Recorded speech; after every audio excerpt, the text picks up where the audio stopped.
Hello everyone. आज मैं आपके लेकर आया हूँ घटना चक्र बिहार एसआई के इस बुक से 1857 की क्रांति और महत्वपूर्ण जो विद्रोह हुए वो। बिल्कुल फ्रेंड्स, एग्जाम्स में आने वाले प्रश्नों के संग्रह इस वीडियो में किया गया, तो इस वीडियो को आखिरी तक ज़रूर देखें। और अगर आपने इससे पहले के बाकी के सेट्स को नहीं देखा है तो जाकर के ज़रूर देखिएगा, क्योंकि सारे क्वेश्चन बिल्कुल एग्जाम्स ओरिएंटेड हैं। तो चलिए शुरू करते हैं, देखते हैं कि किस तरह के क्वेश्चन इसमें दिया गया। शुरू करते हैं। पहला पॉइंट्स कह रहा है कि 1857 की क्रांति का प्रारंभ 10 मई को मेरठ से हुआ था। ये ध्यान रखेंगे, कब? 10 मई को कहाँ से? मेरठ से स्टार्ट हुआ था। 1857 के स्वाधीनता संग्राम का जो प्रतीक था वो क्या था? कमल और रोटी।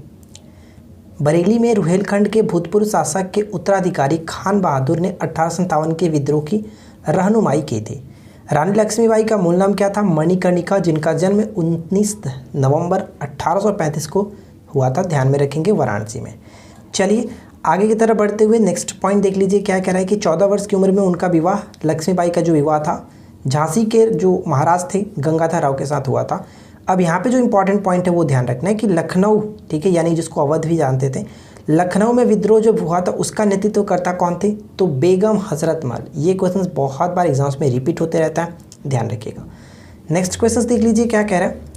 अगला पॉइंट उसमें है कि उन्होंने अपने अल्पवयस्क बेटे बिरजीस कादिर को नवाब घोषित किया तथा प्रशासन की जो बागडोर थी वो अपने हाथों में ले ली थी। कौन? तो बेगम हजरत महल। कानपुर में ध्यान दीजिएगा, कानपुर में 5 जून 1857 को नाना साहब यानी कि नाना धोंदू पंत को पेशवा मानकर के स्वतंत्रता की घोषणा की गई। अजीमुल्ला खां नाना साहब के सलाहकार थे। तात्या टोपी, जिनका मूल नाम पूछा जाता है कभी कभी, तो रामचंद्र पांडुरंग के नाम से इनको जाना जाता था। ये ध्यान रखेंगे। चलिए आगे देखते हैं। 1857 की क्रांति में जगदीशपुर में विद्रोह की अगुवाई जो करने वाले थे वो कौन थे? कुंवर सिंह। ये ध्यान रखेंगे, कुंवर सिंह। इसी में नेक्स्ट पॉइंट कह रहा है कि औवा के ठाकुर कुशल सिंह ने 1857 की क्रांति में अंग्रेजों और जोधपुर की संयुक्त सेना को पराजित किया था। नेक्स्ट पॉइंट कह रहा है कि मौलवी अहमदुल्ला शाह ने फैजाबाद में 1857 के विद्रोह का अपना नेतृत्व प्रदान किया। ध्यान रखेंगे, ये सभी पॉइंट्स बहुत इंपॉर्टेंट है। आगे भी हम एक लिस्ट देखेंगे, तो बस ध्यान से देखते रहिए। नेक्स्ट पॉइंट कह रहा है कि मौलवी अहमदुल्ला ने भारत के विभिन्न धर्मानुयायियों का आह्वान करते हुए कहा कि सारे लोग काफिर अंग्रेजों के विरुद्ध खड़े हो जाओ और उन्हें भारत से बाहर खदेड़ दो। तो ये ध्यान रखेंगे, अगर पूछ ले कि ये जो कथन था, ये वक्ता था, ये किसका था? तो अहमदुल्ला का। ठीक है। 1857 के विद्रोह के समय भारत का गवर्नर जनरल कौन था? Lord Canning. ये one of the most important होगा। चलिए नेक्स्ट वन देख लीजिए क्या है। नेक्स्ट पॉइंट कह रहा है कि 1857 के विद्रोह के समय बैरकपुर में lieutenant general sir John Bennett Harris थे, कमांडिंग ऑफिसर थे। तो ये ध्यान रखेंगे। चलिए अब यहाँ पे जो इंपॉर्टेंट पॉइंट है वो आपको याद रखना है। जैसे 1857 की क्रांति में भारतीय जो सेनापति थे जहाँ पे नेतृत्व करता थे वो आपको याद रखना है। जगदीशपुर से कुंवर सिंह, लखनऊ से बेगम हजरत महल, कानपुर से नाना साहब एवं तात्या टोपे, झांसी से रानी लक्ष्मीबाई, दिल्ली से बहादुर शाह द्वितीय, इलाहाबाद से लियाकत अली। इलाहाबाद वाला तो बहुत ज़्यादा इंपॉर्टेंट है, इसको याद रखिएगा। उसी तरह से बरेली से भी याद रखेंगे, बरेली से खान बहादुर खान, ये भी इंपॉर्टेंट हो जाता है।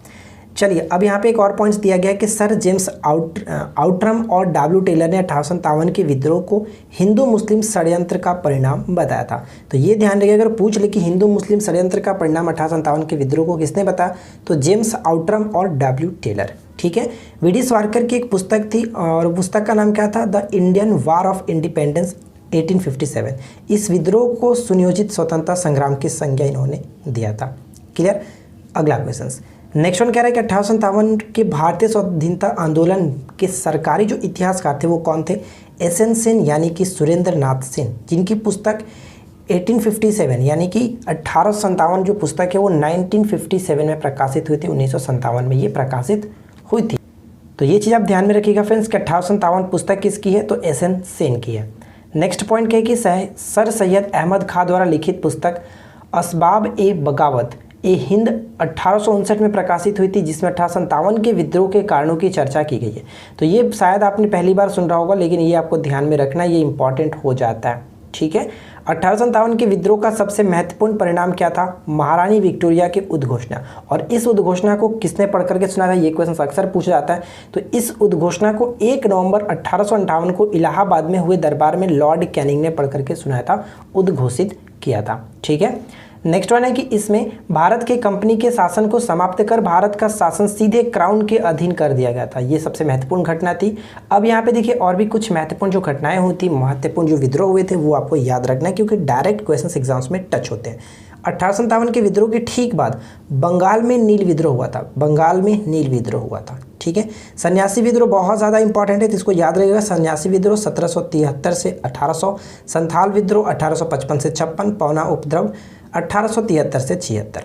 चलिए मैं आपको रोज़ बताता हूँ फ्रेंड्स किसका पीडीएफ टेलीग्राम ग्रुप पर प्रोवाइड करा दिया जाता है, तो आप लोग कमेंट्स ना किया करें कि पीडीएफ कहाँ मिलेगा, पीडीएफ टेलीग्राम ग्रुप पर डाल दिया जाता है। नेक्स्ट क्वेश्चन देखिए क्या कह रहा है कि नील बागान मालिकों के अत्याचारों का खुला चित्रण दीनबंधु मित्र ने अपने नाटक नील दर्पण में किया है। तो ये क्वेश्चन डायरेक्ट पूछा जाता है कि नील दर्पण के लेखक कौन है, दीनबंधु मित्र। वंदे मातरम जो गीत है बंकिम चंद्र चटर्जी की प्रसिद्ध कृति है, आनंद मठ से लिया गया, ये ध्यान रखिएगा। ठीक है, और इस उपन्यास का कथाकथ जो है कथनाकथ कह सकते हैं वो सन्यासी विद्रोह पर आधारित है। ठीक है, आगे बढ़ते हैं। चलिए नेक्स्ट क्वेश्चन देख लीजिए क्या कह रहा है कि पश्चिमी पंजाब में कूका आंदोलन की शुरुआत 1840 में की गई थी और किसके द्वारा, तो भगत जवाहर मल के द्वारा। ये पॉइंट्स बहुत ज़्यादा इंपॉर्टेंट है। पूछा जाता है कि कूका आंदोलन का संबंध किससे है, तो पंजाब से है। कब स्टार्टिंग की गई, 1840 में, और इसके नेतृत्व करते यानी किसके द्वारा किया गया था, तो भगत जवाहर मल के द्वारा, जिन्हें मुख्यतः क्या कहा था, सियान साहब के नाम से भी पुकारा जाता था, भगत जवाहर मल को। चलिए नेक्स्ट देख लीजिए क्या है कि इनका उद्देश्य क्या था, सिख धर्म में प्रचलित बुराइयों और अंधविश्वासों को दूर कर इस धर्म को शुद्ध करना था।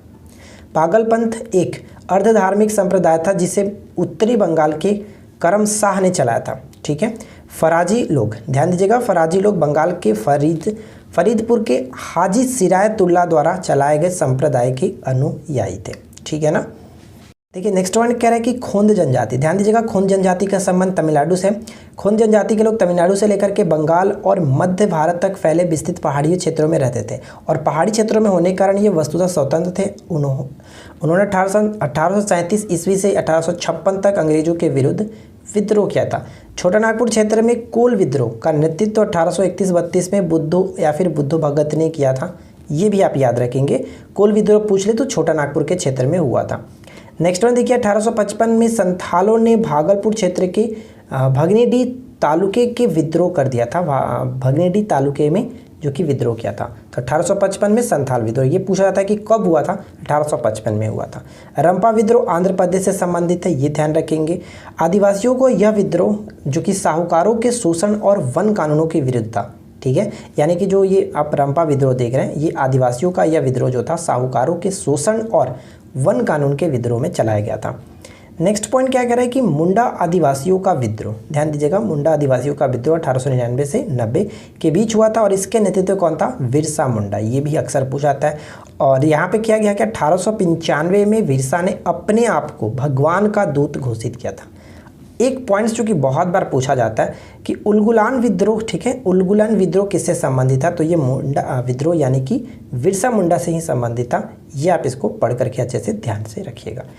अगला पॉइंट देख लीजिए क्या है कि ठक्कर बाबा, ठीक है, ठक्कर बाबा ने जनजातीय लोगों के संबंध में आदिवासी शब्द का प्रयोग सर्वप्रथम किया था। अक्सर ये क्वेश्चंस पूछा गया कि आदिवासी शब्द का प्रयोग सबसे पहले किसने किया था, तो ठक्कर बाबा ने किया था, ये ध्यान रखेंगे। हौज या फिर हो विद्रोह 1820-21 में हुआ था जिसका केंद्र बिहार का संथाल परगना था, ये ध्यान रखेंगे। खैरवार आदिवासी आंदोलन भागीरथ मांझी के नेतृत्व में 1874 ईस्वी में हुआ था। ये पॉइंट्स बहुत ज़्यादा इंपॉर्टेंट है, तो इसको भी याद रखिएगा। देखिए मैंने जो भी यहाँ पे हाईलाइटेड कर रखा है वो काफ़ी इंपॉर्टेंट है, इसको आप चाहो तो अच्छे से नोट्स बना करके याद रखने की कोशिश कीजिएगा। ठीक है, चलिए हम फिलहाल बढ़ते अगले प्रश्न की तरफ।